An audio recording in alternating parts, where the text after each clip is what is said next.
아멘. 우리 오늘 말씀 제목대로 이제 나는 아무것도 안 할 거야 이렇게 되어 있습니다. 우리 옆 사람에게 한번 얘기해 주시죠. 난 아무것도 안 할 거야. 네, 원래 진심이면서 뭘 그렇게 어려워하십니까? 이게 반대쪽에도 한번 시원하게 해주세요. 나 아무것도 안 할 거야. 그럴 것 같아 보여 이렇게 얘기하지 말고 나는 아무것도 안 할 거야. 저희가 지금 이사야서를 시작하고 아마 초반부를 한동안 다룰 것 같습니다. 이사야서를 조금 이해해야 읽으실 때 도움이 되니까 우리가 이사야서의 시작에 사실 모든 것이 써 있긴 합니다. 유다 왕 우시야라는 왕 때부터 요담, 아하스, 히스기야 이 네 명의 왕이 있었던 시대에 아모스의 아들 중에 있는 이사야라고 하는 사람이 유다와 예루살렘 하나님의 백성들 그들에 관하여 본 계시 그게 기록된 책이 이사야서입니다. 이사야라는 사람의 이름 자체도 그 여호수아, 호세아, 예수 이 이름과 똑같은 뜻이거든요. 발음만 좀 다르지. 하나님은 구원이시다라는 이름을 가지고 있는 선지자입니다. 그러니까 이사야서의 메시지를 보면 그냥 되게 간단한 내용인데 하나님이 심판하실 거다. 왜냐하면 그들이 지금까지 하나님과의 약속을 깨뜨리고 살아온 내용 자체가 이제는 더 이상의 기회를 줄 수가 없는 끝에 와 있기 때문에 심판은 불가피하다. 심판이 취소될 일이 없다. 분명히 심판이 임할 것인데 나무를 송두리째 싹 잘라버리는 듯한 심판이에요. 근데 밑에 뿌리, 그루터기 그거는 하나님이 남겨둘 거고 그 남은 자들을 회복시킬 것이다. 이 메시지를 전달하면서 그러니까 너 누구를 의지할 거냐 이거를 질문하는 책이 이사야서입니다. 하나님을 의지하라고 해놨더니 다른 걸 의지하면서 사니까 그 결론을 딱 보여주시면서 그러니까 누구를 의지할 거냐 이거를 질문하고 있는 책이 이사야서인 거죠. 그래서 이사야는 아들이 둘이 있는데 아들의 이름도 이렇게 지었습니다. 첫째 아들의 이름은 스알야숲 이렇게 돼 있어요. 의미가 남은 자는 돌아올 거라는 거예요. 남은 자가 돌아오리라. 그러니까 구원과 회복을 하나님이 약속하는 자기가 받은 내용이 그의 첫째 아들의 이름이고 둘째 아들의 이름이 마헬살랄 하스바스 이렇게 돼 있어서 노략이 신속하게 임하리라. 심판이 금방 올 거다. 심판이 정말 엄청난 속도로 우리 앞에 금세 나타날 거다라는 게 둘째 아들의 이제 이름이었어요. 이름 참 살벌하게 짓죠. 근데 그게 그의 평생의 메시지예요.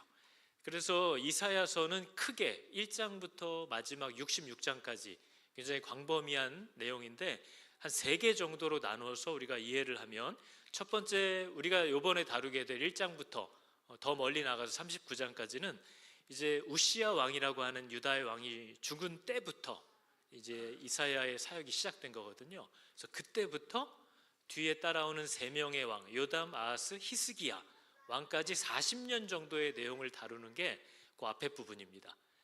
얼마나 이 백성들이 이 나라가 심판을 받을 수밖에 없게 살고 있는지를 고발하기 위해서 그 왕들과 백성들의 모습을 쭉 기록하는 거죠. 그리고 40장부터 중간 한 55장까지는 벌써 유다가 망했어요.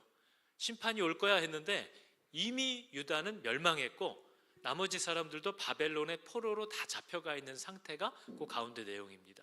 그리고 56장부터 마지막 66장은 또 어느새 심판이 끝나고 포로 시대가 다 끝나고 예루살렘으로 돌아온 시대의 배경의 이야기가 나와요. 그러니까 이게 이사야가 이렇게 오래 살았을 리가 없잖아요. 근데 앞에 얘기한 듯이 거의 200년의 세월을 망라한 그것을 계시로 보고 듣고 기록한 책인 겁니다. 그래서 이 사람이 200년 정도의 내용을 쭉 기록하고 있는 책인 거죠. 근데 이사야서는 글을 정말 잘 쓰기로 유명한 책이거든요. 이사야서의 문체가 굉장히 탁월해요. 그래서 보니까 이사야의 원래 직업이 뭐였냐? 왕궁에서 왕실의 일들을 역사를 기록하는 서기관이었구나라는 사실을 우리가 역대하를 보면 알 수 있습니다. 역대하에 보니까 우시야 왕의 남은 모든 행적들은 아모스의 아들 선지자 이사야가 기록하였더라. 그러니까 이 사람이 왕실에서 이걸 기록하는 서기관이었다가 하나님의 부름을 받게 된 거죠. 그래서 그의 글이 굉장히 탁월하다라고 이제 인정을 받습니다. 근데 이제 이사야의 문제는 이런 거예요. 이사야가 하나님이 뭘 부탁하셨냐? 백성들의 죄를 들추라고 불렀거든요. 이 백성이 왜 죽을 수밖에 없는지에 대한 그 죄를 조목조목 들춰내라고 불렀기 때문에 인기가 없는 선지자입니다. 인기가 있을 수가 없죠. 누가 싫은 소리 하는 걸 좋아합니까? 그리고 그런 걸 들춰내고 나서 뭐 잘해주겠다 이런 것도 아니고 그래서 심판을 받을 수밖에 없다라는 걸 얘기하기 때문에 이 사람은 인기도 없고 고난이 보장된 사역을 해야만 되는 겁니다. 그래서 우리가 진짜 잘 아는 이사야서의 말씀 중에 교회 안 다니는 사람들도 들어봤을 거예요. 뭐라고 하나님이 걱정을 하냐면 내가 도대체 이 험한 사역을 위해서 누구를 보내며 누가 우리를 위해서 갈까? 이게 이제 우리가 잘 아는 이사야서의 탄식입니다. 내가 누구를 보내며 누가 우리를 위하여 갈고 했더니 이 서기관이었던 이사야의 마음이 뜨거웠나 봐요. 그때 내가 이르되 내가 여기 있습니다. 나를 보내소서 했대요. 그랬더니 하나님이 미션의 내용을 이렇게 알려주시는데 내용이 너무 어이가 없는 거예요. 여호와께서 이르시되 가서 이 백성에게 말하기를 너희가 듣기는 들어도 깨닫지 못할 것이요 보기는 보아도 알지 못하리라. 이런 사역이 어디 있어요? 아니 좀 말하면 깨달아야죠. 보여주면 아 이거예요 라고 알아야죠. 근데 이 이사야가 받은 사역은 아무 소망도 열매도 변화도 없는 자리로 보내겠다는 거예요. 이런 사역을 누가 하고 싶겠냐 하는 거죠. 근데 저희들이 이 본문을 보면서 생각해야 될 것은 오늘날 예수 믿는 사람들은 하나님의 인도하심, 내가 받은 소명, 하나님의 어떤 내게 주시는 은혜 이런 것들을 내가 원하는 모양으로만 이렇게 제한시켜서 말하는 경향이 있습니다. 그래서 우리는 하나님이 인도하셨다, 하나님이 내게 사명을 주셨다라는 건 뭔가 더 희망차야 되고 뭔가 지금보단 더 나아야 되는 거죠. 그래야 이게 적어도 인도하심이고 소명이라고 어디 가서 자랑이라도 좀 하는 거 아니에요? 근데 오늘 이사야의 내용을 보니까 뭐예요? 좋은 자리로 가는 게 아니에요. 말을 할 건데 40년의 어떤 그런 내용들에 대한 걸 얘기할 텐데 아무도 듣는 사람이 없어요. 열매가 없죠. 아무도 깨닫는 사람이 없어요. 아무도 보여줘도 보는 사람이 없어요. 이런 사역을 누가 하겠냐? 누가 우리를 위하여 갈까? 이 탄식이 있는 거죠. 그래서 예수 믿는 사람도 사실 똑같습니다. 우리는 말이 잘 통하는 배우자, 정말 효자 같은 아들, 딸들, 뭐 이런 사람들, 또 정말 말이 통하고 뭔가 하나님의 뜻대로 움직이는 교회 공동체, 이런 데로 가야만 내가 인도하심을 받았다고 생각을 해요. 그런데 하나님이 우리를 보내시는 곳은 꼭 그런 것이 아닙니다. 우리를 하나님이 빛으로 소금으로 부르셨고 우리를 복의 근원으로 삼겠다라는 말에 잠깐 방심을 하시면 그냥 뭐가 좋은 일이 일어나려나 이렇게 착각을 하지만 복의 근원이 돼야만 하는 이유는 복이 없는 곳으로 가야 하기 때문에 하나님이 나를 그 통로로 쓰시겠다는 거지, 내가 참 가면 그냥 웃음이 절로 나오는 복된 자리로 하나님이 인도하시겠다라는 의미가 아니라는 걸 이해해야 되는 거죠. 짠맛을 느낄 수 없는 자리 내가 던져줘야 되고, 빛이라고는 찾을 수 없는 자리, 거기에 하나님이 저와 여러분을 보내시겠다고 얘기했다는 겁니다. 그런데 오늘날 우리는 그걸 싫어하죠. 그죠? 그래서 이런 고난이 보장된 자리로 가는 것을 인도하심이라고 생각하지 않아요. 더 좋은 직장, 더 높은 연봉, 더 살기 좋은 공간, 야 예전 교회에선 이런 게 너무 힘들었는데 지금 교회 오니까 너무 좋다, 이것만이 인도하심이 아니라는 거죠. 제가 이걸 거꾸로 바꿔서 여러분 제가 인도함을 받는다면 지금보다 더 큰 교회, 더 많은 성도가 모이는 교회, 더 많은 돈을 주는 교회로 가야 인도하심인 거죠. 이런 거 얘기하면 또 막 눈이 뒤집히시잖아요. 바로 저거 또 돈에 눈이 멀어가지고 근데 그게 인도함이냐? 아니요. 하나님이 나를 어떤 이유에서인지 모르겠으나 열매도 없는데 왜 가라고 하시는지 모르겠으나 그들에게도 하나님의 말씀과 사랑은 여전히 전달되고 있다라는 그 근거를 하나님이 약속대로 남기셔야 하기 때문에 우리들을 보내신다는 겁니다. 그래서 내 아내와 내 남편이 나와 말이 통하지 않는다고 해서 내 결혼 생활이 망한 것이 아니고, 내 아이들이 내 말을 잘 안 듣고 엉뚱하게 산다고 해서 내가 모든 것에 실패했다라는 뜻도 아닙니다. 그런 자리에서 여전히 예수를 따라 사는 사람으로 그 자리를 살아내야 하는 부름이 저와 여러분에게 있는 거죠. 그래서 인도하심이란 이런 거구나. 그래서 이사야가 이 부름을 갖고 이제 시작을 한 거잖아요. 그래서 우리가 지난주 보니까 1장의 본문은 하나님이 자기 백성들을 코트로, 재판정으로 다 부르는 거예요. 그래서 하나하나 고발을 하는데 고발의 내용이 이런 겁니다. 자식이 친자식인데 아비의 말을 자꾸 거역한다. 그게 하나님이 고발한 첫 번째 내용이잖아요.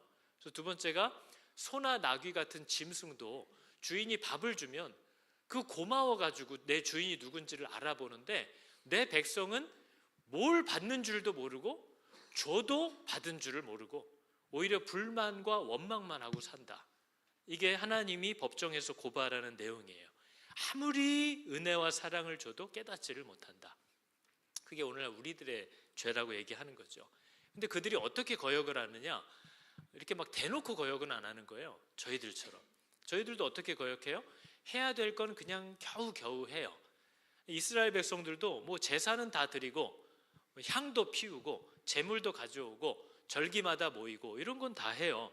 그런데 희한하게도 하나님이 고발한 내용 중에 보면 1장 3절에 저들이 저렇게 예배를 드리는데 예수 믿는 사람들처럼 신앙생활을 하고 사는데 악을 행하는 것과 세상에서 세상 사람들도 안 할 악을 행하고 사는 것과 15절에는 손에 피가 가득한 것, 하나님이 돌보라고 한 사람들을 돌보지 않는 것, 연약한 자들을 돌보기는커녕 그들을 이용해 먹는 것, 이런 짓들을 하는데 예배는 잘 드린다는 거예요. 신앙의 종교 행위들은 여전히 되게 잘 지킨다는 거죠.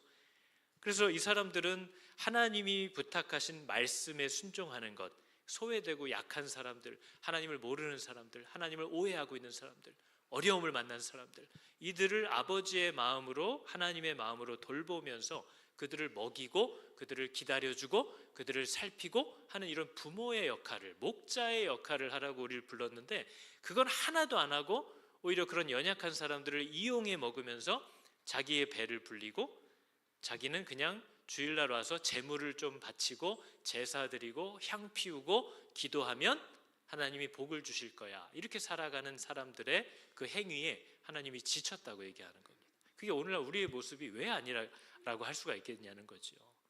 똑같은데 우리도 이렇게 주일날 나와서 모든 것들은 좀 하는데 여전히 악을 행하고 손에 피가 가득하고 세상과 다르지 않게 살고 있다.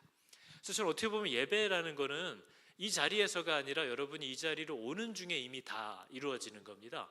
그래서 가끔 이렇게 초신자들 중에 이렇게 막 그 어려움과 서운함과 이런 걸 얘기하시는 분들을 만날 때 보면 교회 올 때 예배 시간에 상처받는 일은 별로 없어요. 왜냐하면 다 저만 보고 계시잖아요. 그죠? 그러니까 뭐 상처받을 일이 특별히 저 때문에 받는 게 아니면 없는 거죠. 그런데 언제 어이가 없다고, 언제 상처가 되냐고 하시면 차를 세우고 들어오다가, 분명히 이 교회 들어오는 사람인데 그냥 차를 세우는 나를 보면서 막 째려본다거나 괜히 기분 나쁘게 뭐 표정을 짓는다거나, 들어와서 내가 인사를 하는데 인사를 받는 척도 안 한다거나, 하나 남은 커피 내가 타려고 그러는데 탁 채간다거나. 그죠? 왜? 내가 빨리 정신 차리고 예배 잘 드리려고, 지금 내가 빨리 깨야 돼. 그래서 그런 행위들을 하고 여기 와서는 뜨겁게 예배를 드린다는 거예요. 그거를 계속 얘기하는 거거든요. 그래서 예전에 유기성 목사님이 교회에서 예배 시간이 다 돼서 이제 올라가려고 엘리베이터 앞으로 갔더니 그 엘리베이터 앞에 어떤 모녀가 엄마랑 딸이 미친 듯이 싸우고 있다는 거예요. 소리를 지르면서. 그래서 너무 민망해가지고 자기가 나타나면 또 더 그럴까봐 계단으로 그냥 올라가셨대요. 그래서 예배가 시작됐는데 그 모녀가 나와서 특송을 하더라는 거예요. 너무 아름답게 화음을 맞추면서. 근데 정말 목사님 너무 괴로웠다는 겁니다. 그 마음이. 그러니까 그 행위는 하지만 삶은 여전히 망가져 있고 관계도 그리스도의 모습이 전혀 나타날 기미가, 의도도 없는 그런 상태들을 계속해서 하나님이 얘기하고 있는 거죠. 모이면 계속 뒷담화하고 교회를 비난하고 사람들을 비난하고 하는데 예배는 정말 빠지지 않고 꾸준히 나와요. 그런 모습들을 얘기하는 거죠. 그래서 예전에 그 찰스 콜슨이라는 사람이 교회에 반감을 품고 교회를 비난하는 건 되게 쉬운데 내가 정말 믿는 자가 되고 나면, 내가 정말 믿고 나면 내가 그 교회라는 것을 알게 된다, 이렇게 얘기한 적이 있습니다. 교회에 딱 와보면요, 그 교회에 대해서, 어떤 성도에 대해서 막 비난하는 사람이 많다는 것은 이 교회가 아직 교회가 아니라는 뜻이에요. 이 사람은 자기 자신을 교회에서 분리한 사람입니다. 자기가 교회를 욕하고 있다는 건 나는 그 교회가 아니라는 거예요. 이 교회는 왜 이 모양이고 저 교회는 왜 저 모양일까? 왜 저 사람은 저런 식으로밖에 못 사는 건가? 그 말은 그 교회 공동체와 자신을 분리하고 있다는 거죠. 그 말은 그 사람이 교회가 아니라는 겁니다. 그 사람이 구원이 뭔지를 아직 잘 모른다는 거죠. 그러나 우리가 성경을 통해서 보는 성도, 교회들의 모습은 공동체 안에서의 죄악을 발견하고 누군가의 허물을 발견했을 때 그게 자기의 죄인 것처럼 회개를 하기 시작하는 것을 여지없이 보게 됩니다. 왜냐하면 그 사람은 자기가 그 교회에 속한 교회인 줄 아는 거죠. 자기가 바로 그 교회라는 사실을 절감하고 있는 거죠. 그 사람이 바로 나의 몸이라고 생각하는 거죠. 내가 바로 저 사람과 하나라는 것을 정확히 이해하고 있는 거죠. 그런 사람일수록 죄를 비난하고 헐뜯는 것이 아니라 그것으로 인하여 아파하고 그것을 위하여 움직이기 시작한다는 것으로 그 사람이 진짜 교회라는 사실을 드러낸다고 얘기하고 있는 거죠. 그래서 이사야서가 보여주는 이 백성들이 왜 이렇게 형식만 남고 믿는 사람답게 안 살까? 하나님과의 약속대로 안 살까? 이유는 오늘날과 똑같습니다. 이 당시에도 주변의 강대국들의 공격이 너무 많고 이 강대국들이 너 내 줄에 안 서면 죽일 거야 이렇게 하기 때문에 그들의 요구대로 살아가지 않으면 살아남을 수가 없는 형편인 거예요. 주변에 뭐 다 아람, 아수르, 애굽, 바벨론 이런 나라들이 쳐들어와서 우리한테 조공을 바칠 거야 안 바칠 거야, 우리 방식대로 살 거야 안 살 거야, 우리 신을 받아들일 거야 안 받아들일 거야, 아니면 없애고 이렇게 나오는데 어떻게 할 거예요? 살려면 받아들여야죠. 우리의 변명도 다 그거잖아요. 이 땅에서 아무튼 살아남으려면 이 하나님의 말씀대로만 사는 것은 어렵다, 이런 결론에 우리도 도착해 있는 거죠. 그래서 하나님이 이사야서에 이렇게 얘기를 합니다. 만일 너희가 굳게 믿지 아니하면 너희는 굳게 서지 못하리라. 하나님도 우리의 상황과 형편을 알아요. 그게 하나님의 손 밖에 있는 것도 아니에요. 하나님의 손 안에서 이루어나고 있는 현실들을 하나님이 잘 알고 있거든요. 그래서 하나님이 우리에게 주는 힌트가 뭐냐면 네가 굳게 믿지 않으면 굳게 서지 못한다. 저 굳게 믿지 않는다라는 말이 저 원어에 더 맞는 뜻이 이런 거예요. 몸을, 내 몸무게를 그 위에 실어서 올라타는 것, 그게 굳게 믿는 거예요. 멀리서 이렇게 보는 게 아니고요. 아 저거네, 나 저게 뭔지 알아, 나 저게 저기 있는 줄을 믿어, 그게 믿는 게 아니고 그 위에 올라타는 거예요. 그게 굳게 믿는 거예요. 근데 그렇게 하지 않으면 어떤 일이 일어나냐? 굳게 서지 못한대요. 굳게 서지 못한다는 말의 의미도 흔들릴 거라는 뜻입니다. 그 믿는 것 위로 올라타지 않으면 너는 평생 흔들릴 거라고 얘기하는 거예요. 그래서 마틴 루터가 이렇게 얘기했거든요. 믿음이 뭐냐? 믿음은 단지 배가 저기 있다는 걸 믿는 게 아니에요. 이게 배야. 저 배는 사람이 탈 수 있어. 저 배를 타면 물에 안 빠져. 이거를 단지 믿는 게 아니라, 그런 배가 여기 존재한다는 것을 믿는 게 아니라 그 배 안으로 들어가는 거예요.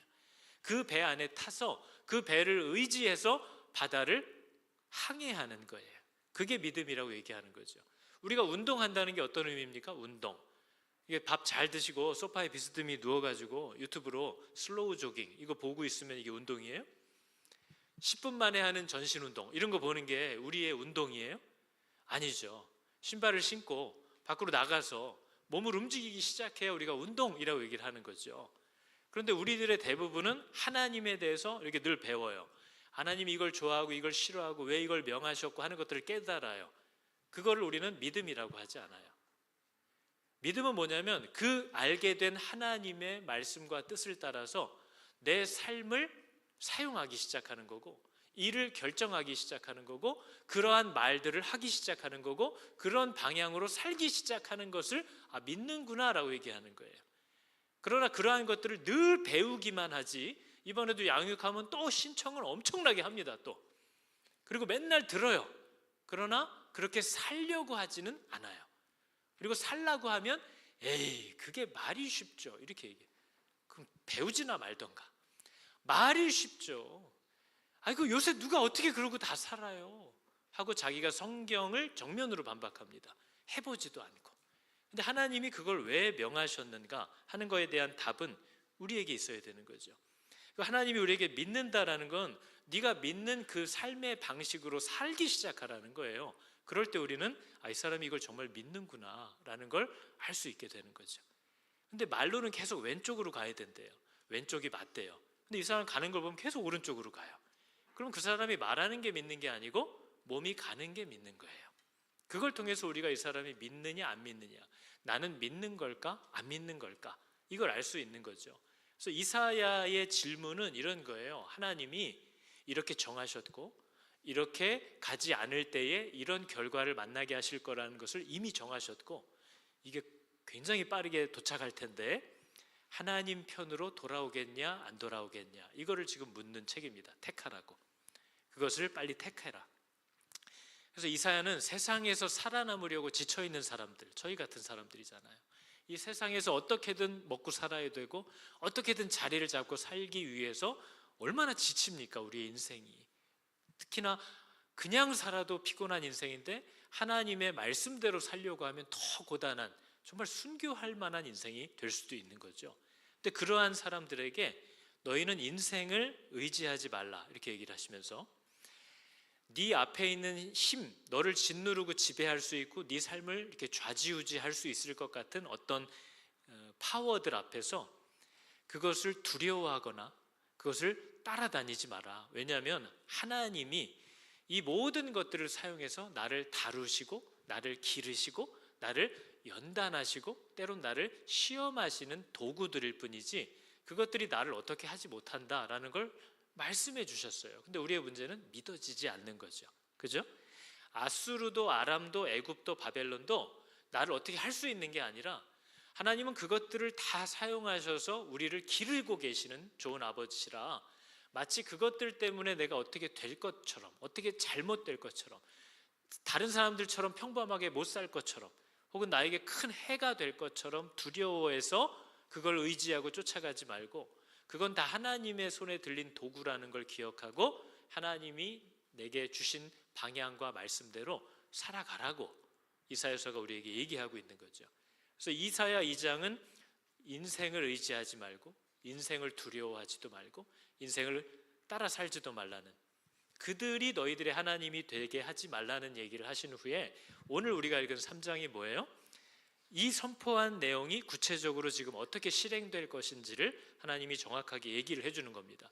하나님보다 다른 것을 더 무서워하고 하나님보다 저게 내 인생에 더 중요할 것 같아서 그걸 더 의지하는 사람들에게 하나님이 이렇게 하시겠다고 오늘 분명히 얘기했어요. 어떻게 하냐면 네가 의지하던, 네가 하나님보다 더 의지하던 모든 물질적인 자원, 먹을 양식, 마실 물, 이런 것들을 끊어버리시겠다 얘기하셨고, 네가 온 힘을 다해서 너의 안전을 보장받기 위해서 세우는 시스템들, 그리고 네가 바라는 너를 지켜줄 수 있는 어떤 제도들, 그리고 그 제도를 이끌어가야 할 리더들, 이 사람들을 네 앞에서 다 치워버리겠다, 이렇게 얘기를 하셨어요. 그래서 여러분, 내가 하나님보다 의지하던 것들의 결핍을 경험하게 하겠다, 이렇게 얘기를 하신 거거든요. 그래서 저는 여러분들이 하나님의 말씀을 받을 때 내가 내 만난 상황을 이렇게 살펴보면서 내가 그동안 하나님에 대해서 배우고 들은 게 있잖아요. 그럼 내가 내 지금 만난 상황 속에서 맞아, 하나님은 이런 하나님이시라고 했고 성경 어디에 읽어보니까 이렇게 해주시겠다고 약속했어 라고 내가 배운 말씀을 지금 내 상황으로 내가 끌고 와서 하나님이 나한테 이렇게 해주시겠다고 했어 하는 게 우상숭배하는 겁니다. 하나님이 그때 이런 말씀하셨는데 그러면 그 말씀을 가져다가 지금 내가 만난 상황과 사건 속으로 가져와서 하나님, 나 사랑하신다면서요, 이렇게 해주신다면서요 라고 그 말씀을 내가 끌고 와서 내 삶에 딱 적용시키는 걸 우상숭배라고 얘기하는 거예요. 누가 하나님이에요? 내가 하나님이에요. 근데 하나님이 모세를 만났을 때도 하셨던 말이 에흐에 아쉐르 에흐에 이렇게 얘기했습니다. 나는 나다. 그 말의 정확한 표현은 나는 지금 여기 있다, 이 표현이에요. 현재의 하나님이라는 뜻입니다. 하나님의 인도함을 받고 지금 내 상황에 대한 하나님의 마음을 알고 싶으면 내가 옛날에 배운 좋은 말씀들을 가져와서 나는 지금 이런 얘기를 듣고 싶어 하고 지금 내 상황에 적용시키지 말고 그런 우상 숭배를 하지 말고 지금 내 앞에 계시는 하나님, 지금 나에게 말씀하실 수 있는 하나님의 지금 하시는 말씀 앞에 서라고 얘기를 하는 거예요. 그게 우리가 얘기하는 신앙 생활입니다. 그래서 하나님은 저와 여러분이 지금 어떤 상태에 있는지를 알고 계시고, 저와 여러분이 어떤 공동체에 속해 있는 줄도 하나님이 알고 계세요. 그리고 이 공동체에서는 누가 말씀을 전하고 있는지도 하나님이 알고 계시고, 어떤 본문들과 말씀을 이 공동체 안에서 계속 전하고 나누고 읽으라고 하는지도 하나님이 알고 계세요. 그래서 하나님은 그 질서를 통해서 저와 여러분에게 말씀하시는 질서의 하나님이신 줄을 믿으시기 바랍니다. 그래서 우리는 왔을 때 이 교회에 속해 있으면서도 어느 교회 목사님들의 내가 좋아하는 말씀들을 찾아 듣고, 내가 그전에 배웠던 좋아했던 성경 공부 방식을 내 나름대로 혼자 하고 있고, 그러면서 그런 것들에서 오는 것들을 내가 원하는, 내가 듣고 싶어하는 것들을 지금 내 상황에 적용시키는 이 일이 우상숭배와 똑같다는 거예요. 그러나 여러분이 정말 지금 여러분에게 주시는 말씀을 듣고 싶으시다면, 하나님이 여러분을 속하게 하신 그 공동체와 그 공동체를 통해서 하나님이 주고 계시는 말씀, 메시지 앞에 준엄한 마음으로 서실 수 있기를 축복합니다. 그래서 오늘 말씀이 저 여러분에게 하시는 말씀은 뭐예요? 우리에게 뭘 얘기하고 있어요? 네가 하나님보다 더 의지하고 있는 것, 그것 때문에 하나님 앞으로 나오지 못하고 있는 것, 하나님이 그것들을 치우실 것이라고 얘기하고 있습니다. 그게 지금 저와 여러분에게 하나님께서 하시는 말씀이라고 저는 믿고 있기 때문에 그 말씀들을 들고 나와서 여러분에게 전달하고 있는 거죠. 여러분이 혹은 위로가 필요할 수도 있고 혹은 격려가 필요할 수도 있고, 그러나 하나님이 지금 주시는 것들이 내가 들어야 할 말인 줄을 기억하시기 바랍니다. 하나님이 누군가의 마음을 찢으실 때는 그 사람의 마음이 찢겨지도록 내버려둬야지 내가 옆에서 어설프게 싸매주려고 하면 안 됩니다.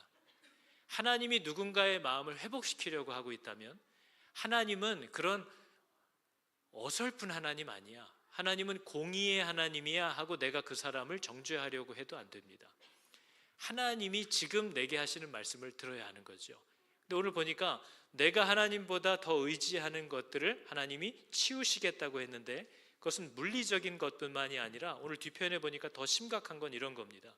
우리가 그토록 원하는, 내가 뭔가 의지할 만한 지도자들, 영적인 지도자들, 그리고 나를 돌봐줄 수 있는 귀한 목자들, 재판장들, 이런 사람들을 하나님이 치우시고 그들을 변질시키겠다고 얘기하고 있어요.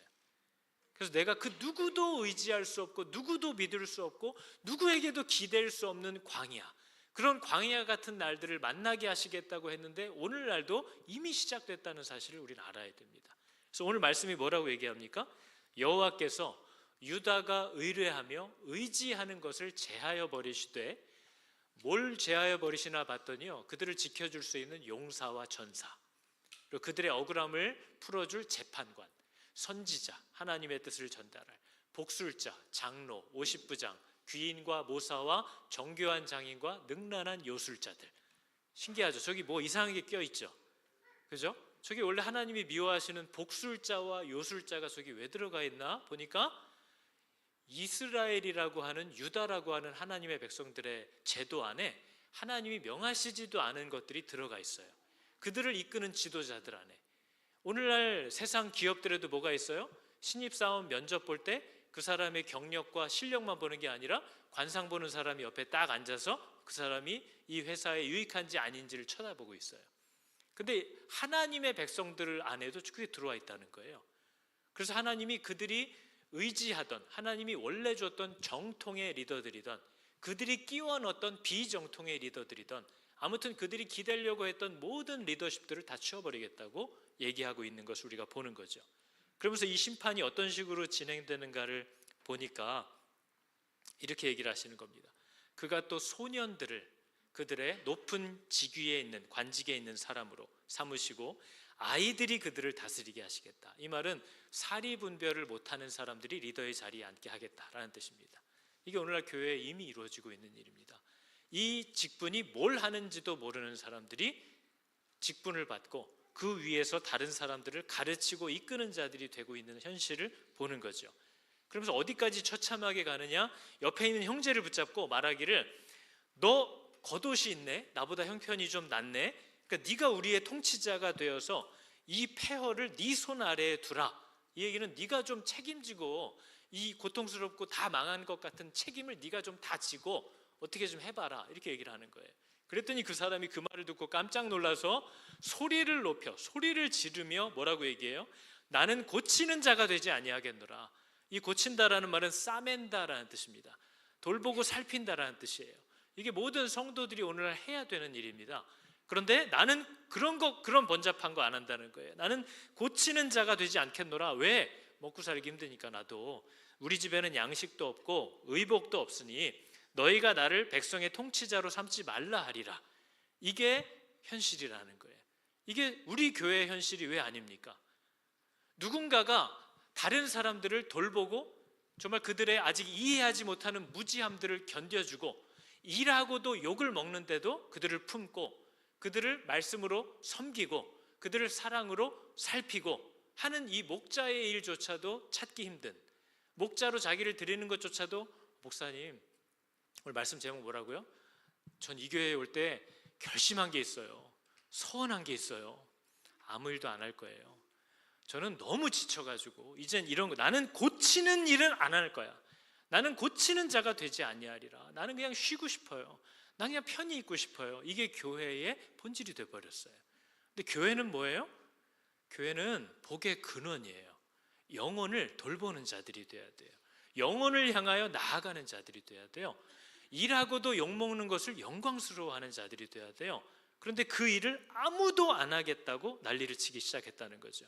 이게 이미 우리 안에 시작된 일입니다. 우리 중에 1세대 어른들은 그동안은 교회에서 뭔가 직분을 받는 걸 되게 원했어요. 이게 뭔지도 몰라도 인정받는 줄로 생각했어요. 근데 우리의 다음 세대들은 시킬까 봐 도망갑니다. 내 워라밸에 문제가 생기거든요. 지금 워크가 너무 많은데 밸런스를 좀 맞추려면 교회에서는 좀 쉬어야 돼요. 그러니까 제발 좀 뭐 시키지 않았으면 좋겠다. 그래서 점점 리더로, 목자로 세울 사람들이 사라져가는 거죠. 우리가 이 현실을 지금 모르고 있어요. 몰라요. 그래서 이런 일들이 이미 시작되어 있어서 누구도 서로를 살피는 일을 하고 싶어 하지 않고, 내가 이전 교회에서도 그렇게 당하고 그렇게 상처받고 내가 그렇게 애썼는데도 아무도 안 돌봐주고 내가 그런 취급을 당했는데 라고 얘기하는 사람들, 그 사람들이 예수를 믿었다는 건 도대체 뭘 믿었다는 거냐 하는 거죠. 그리스도가 나를 위하여 당한 수치와 모욕에 우리가 감격하였고 그 사랑에 감격하여서 나를 쓰시라고 드렸다고 한 사람들이 예수 믿는 사람들인데, 우리는 온통 찾느니 쉴 곳, 안 할 곳, 내 삶의 인생에 밸런스를 맞춰서 살 수 있는 곳, 지금보다 편한 곳, 우리 아이들이 놀 수 있는 친구들이 있는 곳, 주차가 편한 곳, 이런 곳만 찾아서 교회를 떠돌고 있는 오늘날의 현실이 이미 이 심판이 임하고도 남았어야 할 때라는 것을 우리가 부인할 수 없는 거죠. 그런데 문제는 뭐예요? 들어도 뭔 소리인지 지금 깨닫지를 못하고 보여줘도 이게 뭔 말인지 보지를 못하는 사람들이 우리들이라는 얘기를 하고 있는 거죠. 그러니까 여러분, 자녀들에게 이유식을 하다가, 아니죠, 아이가 태어나면 젖을 먹이잖아요. 근데 젖을 먹이다가 이 아이에게 이제 이유식, 더 좋은 영양을 공급해야 될 때 단유라고 하죠. 젖을 끊어요, 엄마가. 자녀를 기르신 분들은 다 해보셨겠지만 그게 너무 힘든 일입니다. 애는 익숙하거든요, 엄마 젖 먹는 게. 2시간마다 계속 엄마한테 1시간, 2시간마다 달려와서 엄마 젖을 물려고 하니까. 근데 그 아이가 다른 걸 먹게 하려면 그걸 끊어야 돼요. 다 겪게 될 일이에요, 여러분. 얼마나 힘든지 몰라요. 근데 그걸 끊기 위해서 몇 날 며칠을 막 진짜 괴로워하고, 애는 막 얼굴이 새빨갛게 달아올라서 울고 있는데도 안 돼, 이제 이거 먹어야지 하는 그 시간을 보내야 돼요. 근데 그거를 하셨어요, 안 하셨어요? 다 해내셨잖아요. 혹시 못 끊는 분이 계시진 않죠, 저희 중에. 나이가 30이 넘었는데 아직도 뭐 젖을 먹고 있다거나 이런 일은 없어요. 왜냐하면 끊어낸 거죠. 왜냐하면 그래야만 하니까, 이 아이를 위해서. 우리가 만약에 아이들을 키울 때도 얘가 해야 될 걸 정말 안 하고 게임만 하고 있고 핸드폰만 쳐다보고 있고 화장만 하고 살아요. 그러면 물론 우리가 아이들에게 감히 대들지는 못하지만 너무 무서워서, 그 아이들을 바라보는 부모의 마음이 편해요, 안 편해요? 안 편해요. 너무 괴롭고 너무 힘들어요. 그렇다면 제가 물어보고 싶은 질문은 이런 거죠. 만일 하나님께서 그 자녀들인 우리가 우리를 구원하시고 창조하신 그 방향과 목적에 맞지 않게 정말 해야 될 것들을 안 하고 우리가 살고 있다면 하나님이 우리에게 어떻게 하실 것이라고 예상합니까? 라고 질문하는 거예요. 이유식을 먹어야 되는데 젖만 먹고 있어. 그럼 그걸 끊어내거든요. 부모도. 성도를 부른 이유와 목적이 있어요. 사명이 있어요. 근데 오늘날 모든 성도들이 먹고 살기가 힘들고 나는 겉옷도 없고 나는 피곤하고 나는 지쳤고 세상을 살려면 어쩔 수 없고 하면서 그 받은 사명을 잊어버리고 그렇게 안 살고 있어요. 그럴 때 하나님이 뭘 하시겠느냐 라고 얘기하는 겁니다. 그리고 이사야서는 뭐라고 있는 거예요? 해야 될 것이 아닌 다른 것들을 의지하고 있기 때문에 그것들을 끊어내겠다라고 오늘 얘기하고 계시는 겁니다. 하나님이 저와 여러분의 삶에 이 일을 행하실 줄을 생각하시기 바랍니다. 그러니까 우리의 인생이 고달파요, 안 고달파요? 그래서 여러분 우리의 인생이 고달픈 거예요. 우리는 세상과 싸우고 있는 게 아닙니다. 우리는 마귀와 다투고 있는 것도 아니에요. 세상도 마귀도 우리를 기르시고 다루시는 하나님의 손 안에 있는 도구들일 뿐이에요. 그래서 우리를 대적하시는 분이 있다면 하나님입니다. 나를 이 자리에서 일어나라고 의자를 치우고 계시는 분이 있다면 그건 세상도 아니고 마귀도 아니고 하나님이신 줄을 기억하시기 바랍니다. 그런데 그걸 단순히 고달퍼만 하는 거죠. 괴로워만 하는 거죠. 서운하다고만 하는 거예요. 그래서 이 아이들이 벌써 단단한 식물을 먹을 때가 됐는데 여전히 젖밖에 못 먹고 있다. 그 탄식을 바울이 하고 있는 거죠. 오늘날 우리 교회들이 어떻게 아니라고 할 수가 있겠어요? 하나님이 엉뚱한 것을 의지하면서 시간을 낭비하고 있는, 또 우리에게 이미 주신 소명을 완전히 잊어버리고 살고 있는 우리들을 내버려 두지 않기 위해서, 그렇게 망하게 하지 않기 위해서 철저히 파산하게 만들겠다고 오늘 본문은 얘기하고 있습니다. 내가 그 자리들에서 너를 떠날 수밖에 없도록 도와줄 거다 얘기를 하고 있는 거죠. 여러분 오늘 우리 함께 할 찬양이 이런 겁니다. 주님 내가 여기 있사오니. 이 찬양을 시작하면 보통 성도들이 이제 교회로 옮기기 시작하죠. 이 교회도 편히 살긴 틀렸구나. 또 자기를 내어놓으라고 하는구나. 그죠? 뭔가 일을 또 시키려나 보지? 그런 걸까요? 예수를 믿는다는 건 이미 저걸 넘어온 거예요, 여러분.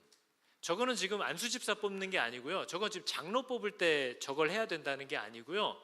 예수 그리스도를 영접했다라는 건 이미 저렇게 하기로 결정했다는 거예요. 주님 내가 여기 있사오니 당신 뜻대로 나를 보내시고 나를 받으시고 나를 쓰십시오 라고 했기 때문에 우리가 예수를 영접했다고 얘기하는 거고 그분을 나의 왕으로 주인으로 아버지라고 부르게 된 거죠. 근데 오늘날은 예수를 믿는 게 뭔지를 정말 몰라요. 오늘날 예수를 믿는다라는 말은 어쩌면 교회를 다니기로 했어요 라는 말일 거예요. 저렇게 살겠다고 한 게 아닌 거죠. 구원은 교회를 다니기로 해서 받는 게 아니라 저런 일이 일어났기 때문에 받게 되는 하나님의 선물입니다. 하나님과의 신뢰와 관계가 완전히 회복된 거죠. 그래서 저렇게 할 수 있게 된 거예요. 여러분 혹시 저걸 원하게 되셨나요? 그게 구원 받으셨습니까? 라는 질문일 수 있어요. 생각해 보는 거죠. 주님 제가 여기 있습니다. 저를 보내십시오. 주님 이 마지막 때에 내가 내 가족, 내 먹고 사는 거 이런 것에 함몰되어 있을 게 아니라 나를 부르신 분의 뜻대로 살면 이 모든 것들을 채우시겠다 하는 약속을 의심하고 삽니다. 의심하고 살잖아요. 안 믿어지니까 세상에서 사는 걸 먼저 하겠다는 거잖아요. 세상 버리고 교회에 앉아있으라는 얘기가 아니잖아요. 하나님이 주신 우선순위와 질서와 방식과 삶의 내용을 가지고 살라는 거죠. 선교에 관련된 공부를 하다 보면 초대교회의 선교는 선교사가 있는 것도 아니고 선교 방식이나 공부가 나와 있는 것도 아니고요. 초대교회 선교의 시작은 예수를 믿게 된 사람의 생활 방식입니다. 예수를 믿게 된 사람의 생활 방식이 바뀌잖아요. 그게 주변을 변화시킨 거죠. 그게 선교예요. 근데 오늘날 문제는 내 생활 방식은 하나도 안 바꿨는데 바꿀 의도도 없는데 뭔가를 배워서 내가 어느 나라를 어느 지역을 어떤 사람을 찾아가서 저를 변화시키겠다는 거예요. 나도 못 바꾼 복음이 어떻게 저 사람을 바꿉니까? 선교는 전도는 변화된 믿는 사람의 생활 방식이에요. 그걸 내 아이가 보고, 내 배우자가 보고, 내 부모가 보고, 내 이웃이 보고 교회 안에서 서로를 보는 거죠. 그래서 이 시간 우리 함께 찬양할 때에 여러분 교회 와서 일하라는 게 아닙니다. 그분에게 자기를 드리고 그분의 말을 따라 살라고, 순종하라고, 잘못된 자리에서 떠나라고 하나님이 저와 여러분에게 말씀하시는 것을 꼭 들으시기 바랍니다. 찬양할 때 성령께서 우리의 마음을 만져주실 줄 믿습니다. 주님 내가 여기 있사오. 나를 보내소서. 나를 보내소서. 나의 맘 나의 몸 주께 드리오니 주 받으옵소서. 주님 내가 여기 있사오니 나를 써주소서.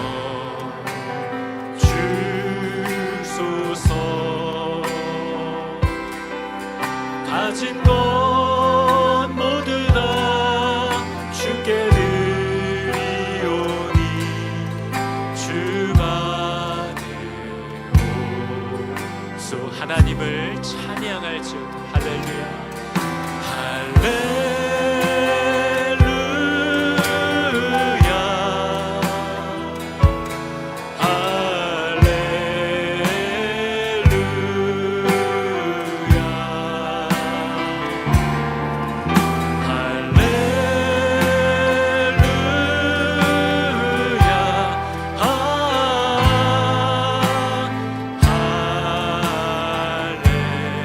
다시 한번 해볼까요? 주님 내가 여기 있어.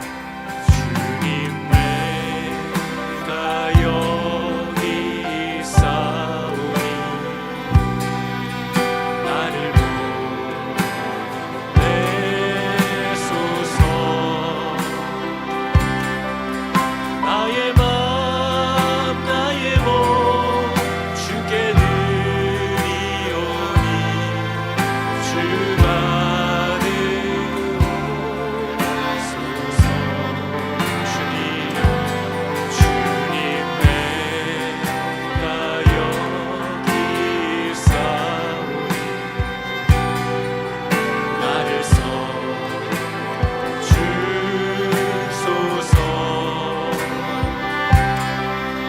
가진 것 모두 다 주께 드리오니 주 받으소서. 할렐루야.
정말로 저의 심정은 나 이제 아무것도 안 하고 싶은 마음입니다. 이 땅을 하나님의 말씀과 약속대로 살아가면서 거쳐왔던 많은 시간과 상처들이 우리의 마음을 늘 무너뜨리지만 내가 항상 잊고 놓치는 것, 하나님의 은혜와 하나님의 사랑이 그것보다 훨씬 크다는 것을 잊을 때마다 하나님 내 마음이 무너지는 것을 붙잡을 방법을 모르겠습니다. 하나님 우리의 눈을 열어주시고 내 마음을 부드럽게 하여 주사 내가 이미 받은 바 하나님의 능력과 은혜가 무엇인지를 기억하게 하여 주시옵소서. 하나님이 마지막 때에 하나님이 말씀하신 대로 그 어느 때보다도 부유해 보이는 시대를 살지만 모두가 궁핍하다고, 모두가 여전히 만족스럽지 못하다고 더 가난해지는 때를 우리가 살고 있고, 많은 시설과 사람들을 자랑하지만 누군가를 등에 업고 품에 안고 그들의 모든 것들을 받아내면서 그들을 먹이고 돌볼 수 있는 지도자들이 점점 사라지고 뒤로 물러가는 것을 보는 때를 저희가 살아갑니다. 하나님, 길지 않은 우리의 이 인생에 누가 우리를 위하여 갈고 하시는 음성을 듣는 모든 성도들이 분연히 일어나 그들의 주위를 돌아보고 그들의 자녀들을 돌보고 또 함께하는 공동체를 살피며 남은 모든 고난을 그리스도를 위하여 자신의 몸에 채워달라고 나아오는 성도들이 나타나게 하여 주시옵소서.